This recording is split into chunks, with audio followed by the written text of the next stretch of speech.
के अंदर ये सारे की आप सारी पत्रकार छायाकर बंधु आए। तो आज एक मैसेज देने के लिए आप सभी से रूबरू होकर प्रेस कॉन्फ्रेंस करने का आयोजन किया गया है। हमारे एडवोकेट विनोद कसमा जी, जो बड़े लंबे टाइम से राजनीति में सक्रिय हैं और ना सिर्फ सक्रिय होकर समाज के हर प्रकार के मुद्दे उठाते आए हैं, जो कि पूर्व में हिसार बार एसोसिएशन के ऊपर डाल रहे हैं और फिलहाल जाट संस्था के लीगल एडवाइजर है। विनोद कसमा जी को चौधरी एबा चौटाला जी के आदेश के अनुसार पूरे हिसार का नया मीडिया जिला प्रभारी बनाया गया है। तो इसके लिए विनोद भाई साहब ने आज प्रेस कॉन्फ्रेंस का आयोजन किया है। हमारे बराबर बैठे हिसार के बड़ी मेहनती संघर्षशील प्रधान जी सतपाल कांजला जी, हिसार के जिला अध्यक्ष, हमारे एडवोकेट प्रदीप सिंह बाजिया जी, जिला अध्यक्ष, Indian national local legal cell से। तो साथियों, सबसे पहले तो विनोद भाई साहब को बहुत बहुत धन्यवाद। और आज जो भी मैसेज है वो तो अपने विनोद भाई साहब देंगे, प्रधान जी देंगे। आज आप सभी आज पत्रकारों ने एक चीज देखी होगी कि पिछले 9 महीने हो चुके हैं सरकार बने, लेकिन सरकार बनने के बाद भी एक ईंट कहीं अगर कहीं रखी हो तो हम आपके सामने बैठे हैं। आज दूसरी चीज हम एक चीज और देखते हैं, विपक्ष आज हरियाणा प्रदेश से गायब हो चुके हैं। दिल्ली आज हम हिसार को देखें, हम हरियाणा को देखें, लूटपाट की घटना, चैन स्नैचिंग की घटना, कल हिसार के अंदर एक छोटे बच्चे के ऊपर बरार किया गया है। दूसरी बात है, जो रामचंद्र जांगड़ा है, बीजेपी का सांसद है, रामचंद्र जांगड़ा द्वारा ऐसे ऐसे अपशब्द जो हमारी वीरांगनाओं के लिए कहे गए, जो हमारे 26 शहीद हुए थे पहलगाम के अंदर, उनके बारे में रामचंद्र जांगड़ा ने जो शब्द कहे, इसकी हम कड़ी निंदा करते हैं, कड़ी मुखालफत करते हैं। और हमें तो इस चीज के अंदर ये लगा था कि आज पूरा विपक्ष एक होके इसकी आवाज उठाएगा, लेकिन विपक्ष की तो जूतियों में खीर बन रही है। जैन कांग्रेस से वो फर्जी बनता था। आप सबने एक चीज नोट नहीं करी होगी, उस रामचंद्र जांगड़ा ने सिर्फ और सिर्फ हमारी वीरांगनाओं के बारे में टिप्पणी नहीं करी, उसने हमारे महात्मा गांधी, हमारे बापू, हमारे राष्ट्रपिता के बारे में भी टिप्पणी करी है। उन्होंने ये कहा है कि ये जो हमारी आजादी आई थी, ये सिर्फ चरखे से नहीं आई, ये आई है हमारी उस चीज से। तो मैं एक बात कहना चाहता हूं, जहां ये कांग्रेस बड़े लोग 24 घंटे महात्मा गांधी के ऊपर राजनीति करते हैं, जहां ये कांग्रेसी और जो बाकी विपक्ष के लोग बैठे हैं बड़ी बड़ी बातें करते हैं, लोगों की जूतियों में खीर बन रही है। इस चीज के अंदर पिछले 2 दिन से आपको पता है कोर्ट की छुट्टी है, सरकारी छुट्टी चल रही है। सोमवार को पूरी इंडियन नेशनल लोकदल हिसार की तरफ से हिसार के लघु सचिवालय के गेट के सामने एक पुतला फूंका जाएगा। और ना केवल पुतला फूंका जाएगा, इंडियन नेशनल लोकदल पार्टी सिर्फ ज्ञापन नहीं देती, हम एक चेतावनी पत्र जारी करते हैं। अगर 10 दिन के अंदर अंदर इस भ्रष्ट सांसद रामचंद्र जांगड़ा का इस्तीफा नहीं लिया जाता, तो पूरी Indian national Lokdal party Chaudhary Abhay Chautala जी के आदेश के अनुसार सड़कों के ऊपर उतरेगी और बहुत बड़ी चीज होगी। अभी मैं हमारे बड़े भाई साहब एडवोकेट विनोद कसमा जी से अनुरोध करता हूं, आप सबको संबोधित करें। आप सब भाई, आपका बहुत बहुत धन्यवाद। मैं सबसे पहले तो धन्यवाद देना चाहता हूं भाई अभय सिंह चौटाला जी का, जो हमारे राष्ट्रीय नेता है पार्टी के। उनके दिशा निर्देश पर मुझे हिसार मीडिया प्रभारी बनाया गया। हमारे जिला प्रधान सतपाल जी काजला, हमारे बड़े भाई श्री प्रदीप सिंह जी बाजिया, साहिलदीप कसवा जी छोटे भाई, मैं विनोद कसवा एडवोकेट आप सबका यहाँ पे पहुंचने पर हार्दिक स्वागत करता हूँ।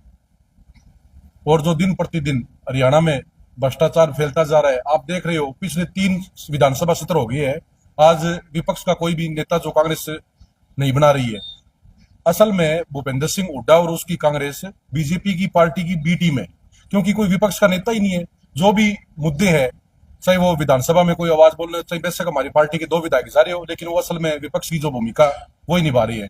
अब जो पीछे सी ऑपरेशन सिंदूर हुआ था, जो एक सेना ने कितने बढ़ चढ़कर पाकिस्तान की नाक में दम कर दिया था, उसके ऊपर आए दिन प्रतिदिन बीजेपी के कोई ना कोई मंत्री, डिप्टी सीएम आए दिन सेना के ऊपर आरोप प्रत्यारोप लगाते रहते हैं। वो कहते हैं कि मोदी ही सब कुछ है।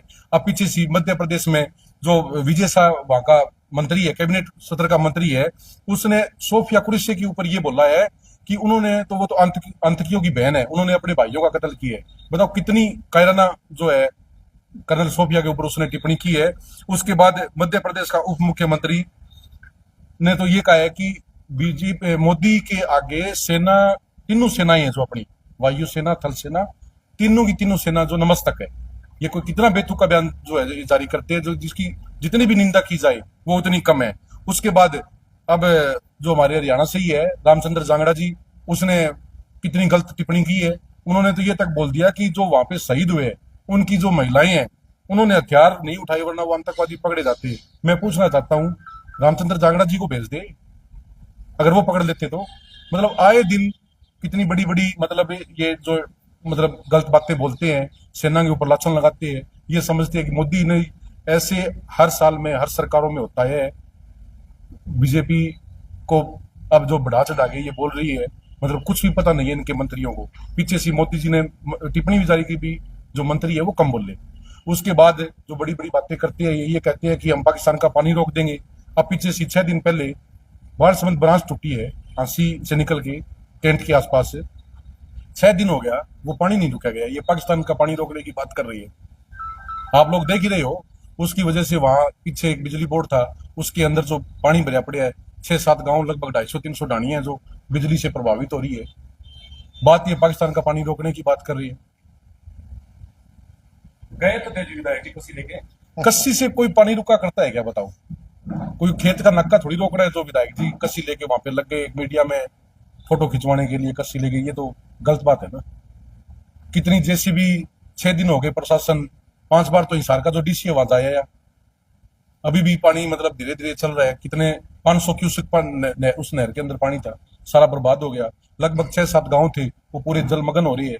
वहां पे फसलें थी, बड़ी मुश्किल से तो मतलब लोगों ने ट्यूबवेल के साधन से, पहले जब फसल का टाइम आया तब पानी नहीं छोड़ा, और लोगों ने जो ट्यूबवेल के माध्यम से जो थोड़ी बहुत नरमे की बिजाई करी है, वो उसमें जल भराव हो गया। पिछली बार की तुलना में अगर आप बात करें तो 10% कपास की बिजाई हो पाई है, क्योंकि मेन मार्च और अप्रैल और मई तो बंदी रही है 3 महीने की। पानी लोगों को पीने का भी पानी नहीं है। 500 हजार रुपए में जो टैंकर है, वो उससे लोगों ने अपने घरों की डिग्गियों में डाला है, उससे पानी पीने का काम कर रहे हैं। वकील साहब, 2 बड़े मुद्दे हैं। नहर सफाई के लिए 2 महीने वक्त करते हैं, नहरों का आपने देखा मरे हुए जानवर पड़े हैं, कूड़ा करकट पड़ा है, सफाई का पैसा कहां से बचा? कुछ नहीं, ये सब घोटालाबाजी करने के लिए जो नहरों की सफाई का एक पीरियड होता है, एक्शन एसडीओ सब इसमें मिले हुए हैं। नहरों की सफाई के नाम के ऊपर 10-10, 15-15, 20-20 लाख रुपए की जो है मतलब दिखा के 2 दिन और खाली बिल में चढ़ा देते हैं। सफाई नाम की कोई व्यवस्था नहीं है। एक सिर्फ ये बांस छुट्टी, एक सफेदा टूटा था आंधी के कारण, पूरी रात वहां पे कोई किसी ने संभाला नहीं। वहां पे उस नहर के अंदर बंदा लग गया, पानी ऊपर से रिसके, वो बहुत बड़ा कट लग गया। जिस दिन ये तूफान आया रात के 12 बज के कुछ करीब मिनट पर एक सफेदा टूटता है, जड़ से रिसा होता है।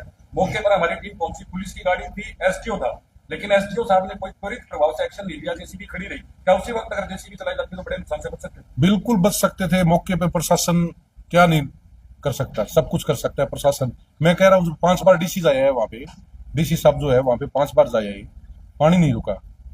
उल्टा वहां पे जो कम से कम 5-6 गांव का है, और उस बिजली पावर हाउस से अपने सेक्टर 15 में पीएलए में भी बिजली सप्लाई होती है, कैंट एरिया में भी। आज वो 6 गांव 7 गांव जो है, बिल्कुल 5 दिन हो गए, बिल्कुल भी बिजली मतलब नहीं आ रही। बस साहिल, क्राइम बढ़ रहा, आपने भी अभी मामला उठाया। कल एक 9वीं के बच्चे को गोली मार दी, एक बच्चा गला रहते ही घटना। जिस तरीके से क्राइम बढ़ रहा, इंडियन नेशनल लोकदल क्या करेगी कि सरकार इस पे रोक? इंडियन नेशनल लोकदल का हमेशा से ही जब से हमारी सरकार थी ना, हमारी सरकार के अंदर ये आंकड़ा चेक कर सकते हो आप कि सबसे कम क्राइम रेट होता था। आज आप ये चीज देखो कि छोटे छोटे बच्चों के ऊपर अत्याचार होने लग गया। कल हिसार के अंदर मैं आप सभी पत्रकार साथियों को देख रहा था, अपने एक बच्चे की वो दिखाई थी। एक कोई बेचारा 9 साल का 7 साल का बच्चा था, उस बच्चे का गला रेत रखा था और झाड़ियों में फेंक रखा था। कोई ईमानदार आदमी उसको बाद में वहां ले गया, मीडिया ने उस चीज को दिखाया। दूसरी बात, आप पूरा हरियाणा में देखो, डेली चैन स्नैचिंग की घटनाएं, लूटमार की घटनाएं, डेली अपराध के आंकड़े बढ़ते जा रहे हैं। इस सरकार को जाहिर इस पर एक्शन लेना चाहिए। ये सरकार तो अपने कमरों में बैठ के मखौल कर रही है, हंस रही है। आज जो मुख्यमंत्री हरियाणा के बैठे हैं, आज तक के सबसे मजाकिया मुख्यमंत्री बैठे हैं। रही बात इंडियन नेशनल लोकदल के रोल की, इंडियन नेशनल लोकदल सिर्फ मीडिया के सामने नहीं आती, वो सड़कों के ऊपर होती है। हम इसकी सड़कों के ऊपर लड़ाई लड़ रहे हैं और अंतिम सांस तक लड़ाई लड़ेंगे। आज जरूरत है ऐसे अधिकारियों पे पकड़ बनाने की, इस सरकार के अधिकारियों पकड़ ही नहीं है। आज कोई भी काम हो जाएगा, आप चक्कर मारते रहो, आप अधिकारियों के पास जाते रहो, कोई कार्रवाई नहीं करते किसी प्रकार की। आपके सामने की ये चीज है, हमने खुद ने हिसार के अंदर हर कॉलेज यूनिवर्सिटी के अंदर सड़कों के ऊपर नशा मुक्ति का अभियान चलाया। मैंने खुद ने हिसार के सिविल लाइन थाना के अंदर, सिटी थाना के अंदर 10 अपराधियों के नाम बताए, वहां जाके लिखित के अंदर देख के मैं बोलता हूं, मैं उनके ऊपर केस करता हूं। उनको पकड़ो, सलाखों के पीछे करो। वो लोग नशा बेचते, नशा तस्कर है और हमारी आने वाली पीढ़ी को खत्म कर रहे हैं। इस प्रशासन ने आज तक उनके ऊपर कार्रवाई नहीं करी। आज वो खुले घूम रहे हैं। ये नशा सबसे बड़ी वजह है, ये बेरोजगारी सबसे बड़ी वजह है। आज हरियाणा के अंदर एग्रीकल्चर ग्रोथ सेक्टर रेट हम देखते हैं तो -1.8% है। आज हमारी जीडीपी घट चुकी है। आज हमारे पास रोजगार नहीं है। आज हरियाणा में सरकारी आंकड़ा है 40% रोजगार है। और आपके सामने पहली बार कहता हूं, अगले 6 महीने के अंदर आप ये देखना, पूरे हरियाणा के अंदर 70% बेरोजगारी दर बढ़ेगा। तो क्राइम नहीं बढ़ेगा तो क्या होगा? ये गुंगी बड़ी सरकार है। इसमें सिर्फ इंडियन नेशनल लोकदल की बात नहीं है, लोगों को भी सक्रिय होना पड़ेगा, लोगों को भी जमीन के ऊपर उतरना पड़ेगा और इस सरकार को बीच में ही गिरना पड़ेगा। और कोई भी इलाज नहीं है इस चीज का। साहिल जी, तो क्या सिर्फ प्रेस कॉन्फ्रेंस करने से काम चल जाएगा? क्योंकि जितनी बार मुद्दे देखे आपकी तरफ से, आपने मीडिया को बुलाया यहाँ पे प्रेस कॉन्फ्रेंस, उसके बाद आप कहीं पर धरातल भी नजर नहीं। आज मेरी बात करूँ सर, जो मीडिया प्रभारी किया गया है, आपको एक पद दिया गया है, एक आपको वो कार्यभार संभाला गया है, इसमें अब आप इंडियन नेशनल लोकदल को किस तरह से आगे लेकर के जाएंगे? क्योंकि अब अभी की भी अगर बात करें, पूरी पार्टी में सिर्फ साहिल कासवा के अलावा कोई नजर नहीं आता। बिल्कुल मैडम जी, मैं बताना चाहता हूँ, साहिलदीप ने शुरू से ही जो भी मुद्दे आते हैं, स्टूडेंट्स की बात की हो चाहे और सफाई से कोई संबंधित बातें हो, इनकी टीम और पूरी आईएसओ टीम धरातल पर लड़ाई लड़ती है। समय समय पर ये भूख हड़ताल हो, चाहे HCOVC के खिलाफ कोई भ्रष्टाचार की कोई बात हो, ये पूरा संगठन है। और इनके साथ ये नहीं, पूरी इंडियन नेशनल लोकदल पार्टी, ऐसी बात नहीं है। आज के दिन में अगर कोई विपक्ष की जो कोई भूमिका निभा रहा है तो वो सिर्फ और सिर्फ इंडियन नेशनल लोकदल ही है। आपने आज तक कभी देखा है कोई NSUI का कोई छात्र संगठन यहाँ पे कोई विरोध प्रदर्शन करते हुए, कोई यूनिवर्सिटी कॉलेजों में कोई स्टूडेंट की आवाज को उठाते हुए कोई NSUI का कोई देखा है आपने? जब मैं ये कह रहा हूँ कि इनके पास 3 विधानसभा सत्र हो गए अपने हरियाणा के, अभी तक कोई विपक्ष का नेता ही नहीं मिलने लग रहा। ये अपनी खुद की लड़ाई पहले खत्म करेंगे, जनता की लड़ाई लड़ेंगे। इनकी खुद की आपस में, तो अभय सिंह जी तो कहते हैं इनकी तो खुद की जूती के अंदर दाल बढ़ती है।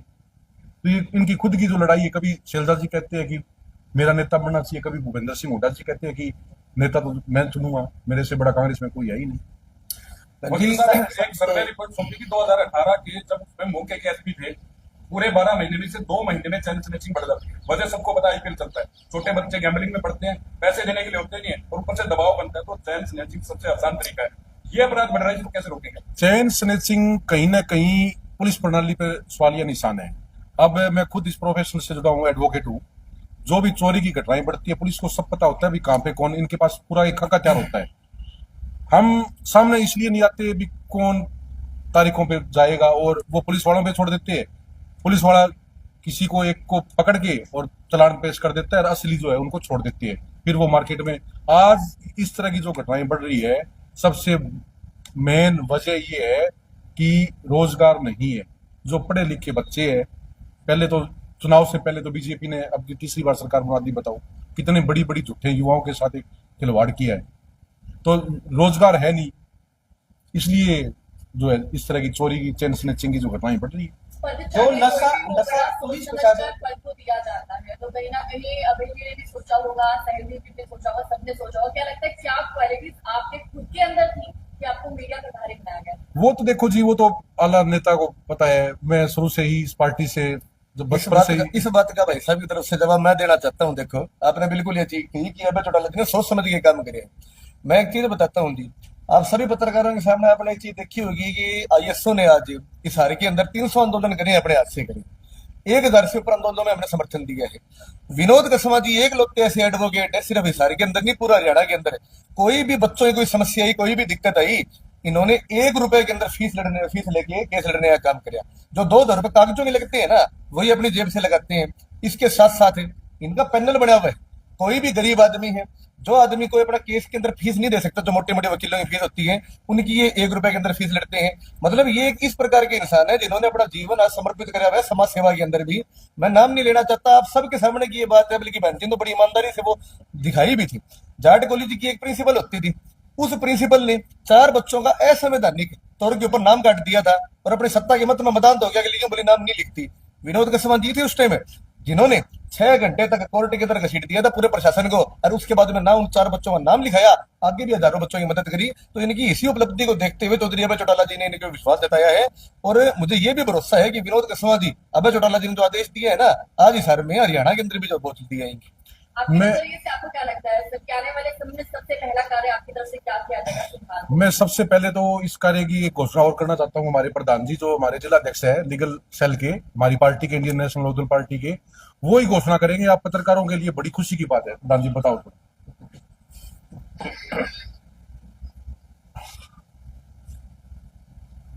पत्रकारों के लिए तो लीगल सेल की तरफ से तो हम एक ही घोषणा कर सकते हैं, अगर किसी पत्रकार के खिलाफ कोई मुकदमा होता है तो हम वो फ्री ऑफ कॉस्ट लड़ेंगे, और जितनी मदद हमारे से सड़कों पर आकर होगी वो भी करने के लिए हम तैयार हैं। कसवा जी, आपके न्यायालय के बिल्कुल साथ ही तहसील लगती है, और तहसील के अंदर सुविधा शुल्क के नाम पर 6 टोकन करते हैं जी। सरकारी फीस है वो तो ठीक है भरी जाती है, लेकिन उसके अलावा जो चल रहा है उसकी आवाज क्या उठाएंगे? क्योंकि एक आदमी बड़ी मुश्किल से प्लॉट खरीदता है, प्लॉट खरीदने के बाद में फिर उसको भ्रष्टाचार का कहीं ना कहीं मतलब हिस्सा तो बनना पड़ता है मजदूरी उसकी। क्या आपकी पार्टी इस चीज को लेकर मुद्दा उठाई? नैन साहब, आपने बहुत ही अच्छा ये मुद्दा उठाया है। आज अगर आप कोई 100 गज का प्लाट बेचने के लिए जाओगे, तो कम से कम 5-6 तरह की एनओसी है, वो आपको लेनी पड़ेगी। उसके बाद हर एनओसी में कोई नगर निगम से, कभी पटवारी के पास चक्कर काटना पड़ेगा, कभी बिजली बोर्ड से एनओसी लेनी पड़ेगी, नगर निगम से एनओसी लेनी पड़ेगी, और हर एक एनओसी में आपके 1500 से लेके 2000 रुपए तक का आपका लगभग 12,000 रुपए तो आपके यहाँ खर्च होगी। फिर आपका उसके अलावा जो स्टाम्प है वो देखो सरकार को जाता है, उसमें किसी, उसके बाद सुविधा शुल्क के नाम पर 10-15 हजार रुपए और आपको देने पड़ेंगे। मतलब एक 100 गज के प्लाट के ऊपर आपका 30-35 हजार रुपए आपका रिश्वत के नाम पर जाएगी। और आज के टाइम में सबसे बड़ा जो भ्रष्टाचार का अड्डा है वो तहसील है। आपकी पार्टी का क्या रुख रहेगा, वो कैसे लड़ेगी, क्योंकि आम जनता तो परेशान है, कुछ होने का समझ। हम तो ये कहने लग रही है कि कोई बात कोई ऐसी हो, कोई लेके आए, हमारी इंडियन नेशनल लोकदल पूरी की पूरी पार्टी और हमारी खास करके लीगल सेल उनको जोर शोर से उठाएगी और भ्रष्टाचार के ऊपर लगाने का काम करेगी। प्रधान जी बताएंगे कि क्या क्या रूपरेखा है, ऐसे बहुत करेंगे, प्रधान जी बताएंगे जो भी है।